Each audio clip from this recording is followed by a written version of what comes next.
बढ़ते हैं अगली खबर की ओर। हिमाचल के और देश के ज्वलंत मुद्दों पर कांग्रेस राष्ट्रीय प्रवक्ता रागिनी नायक से जनता टीवी ने एक्सक्लूसिव बातचीत की है। सुनाते आप उन्होंने क्या कुछ कहा। देश में अब कांग्रेस की तरफ से आवाज ये उठाई जा रही है कि मोदी सरकार के ऊपर सीधा हमला यहाँ पर बोला गया है। रागिनी नायक मेरे साथ मौजूद हैं, जो कि अखिल भारतीय कांग्रेस कमेटी की राष्ट्रीय प्रवक्ता है। मैम, क्या आज मुद्दा क्या था और आप क्यों इस तरह से निशाना जो है मोदी सरकार के ऊपर? देखिए, देश की 70 साल में जो अर्जित संपत्ति है, जो पूंजी है, उसको बेचने के लिए दुकान सजा ली है मोदी जी ने। ये जनता की संपत्ति है, इसीलिए इसे सार्वजनिक उपक्रम कहा जाता है, पीएसयू कहा जाता है। तो सरकारी बैंक में जो जनता का पैसा है, उससे लोन लेकर मोदी जी के कुछ मित्र जनता की ही ये सारी संपत्ति खरीदेंगे और उसके मालिक बन जाएंगे। उसमें नेशनल हाईवे भी है, उसमें रेलवे है, उसमें टेलीकॉम सेक्टर है, उसमें एयरपोर्ट है, उसमें स्टेडियम है, उसमें गैस पाइपलाइन है। ये सारी चीजें जो दैनंदिन जीवन को सुलभ बनाती हैं जनता के, वो 30 से 50 साल तक बेच दिया जाएगा मोदी जी के मित्रों को, प्राइवेट एंटिटीज को। तो प्राइवेटाइजेशन अगर इस तरह से अंधाधुंध होगा तो एक तो 50 साल तक जो इससे धन या जो आय अर्जित होनी है वो सीधा प्राइवेट सेक्टर के पास जाएगी, जनता के हाथ में नहीं होगी। 10 साल तक जो सरकारें रहेंगी उसके हाथ में नहीं होगी। जब पब्लिक सेक्टर प्राइवेट हो जाएगा तो उसमें जो रिजर्वेशन है, जो नौकरियां हैं, उसका घाटा होगा और मार पड़ने वाली है देश की जनता के ऊपर। लेकिन जो स्टेक होल्डर्स हैं, चाहे वो रेलवे के एम्प्लॉइज हो, चाहे वो वेयर हाउसेस के एम्प्लॉइज हो, चाहे वो विपक्ष हो या स्टूडेंट्स हो या फार्मर्स हो, किसान हो, किसी से कोई कंसल्टेशन नहीं, कोई बातचीत नहीं।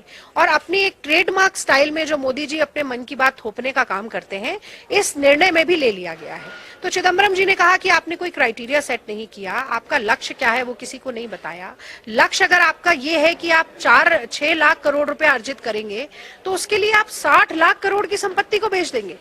राहुल जी का कहना है कि प्राइवेटाइजेशन जब होता है तो स्ट्रेटेजिक सेक्टर में नहीं किया जाता। आप रेलवे में भी कर रहे हैं, जो कि रोजगार देती है लाखों लोगों को, करोड़ों लोगों का यातायात का साधन है।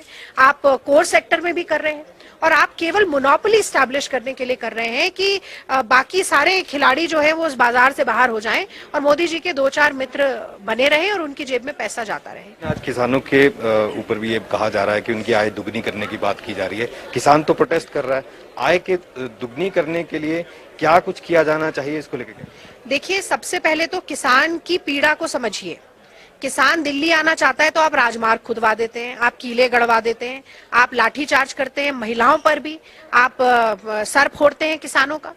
और दूसरी बात ये कि किसान 9-10 महीने से आपसे मिलना चाहता है, बात करना चाहता है। मंत्रिमंडल का रिशफल करने के लिए आपके पास समय है, लेकिन आपके पास किसानों की बात सुनने के लिए कोई समय नहीं।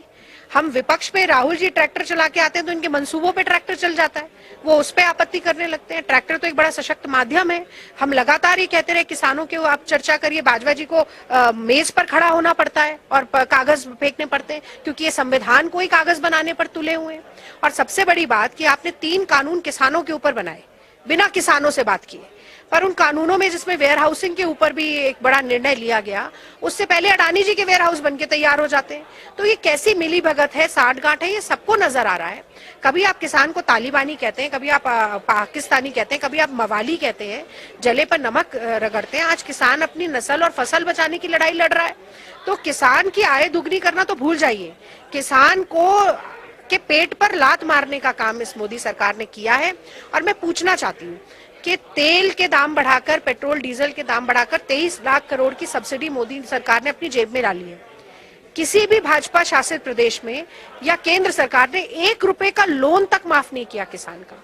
एमएसपी को अधिकार बनाना चाहता है किसान, वो बात नहीं सुन रहे हैं और कहते हैं कि 500 रुपया महीना एक कुछ योजना, प्रधानमंत्री कल्याण योजना के तहत देंगे। तो ये थी राष्ट्रीय प्रवक्ता रागिनी नायक। इनका साफ तौर पर कहना है कि मोदी सरकार जो है वो लोगों को छल रही है और ऐसे में आने वाले चुनावों में अब उनको कड़ा जवाब जो है वो यहाँ पर दिया जाएगा। कैमरा पर्सन रोशन के साथ विकास शर्मा, जनता टीवी, शिमला।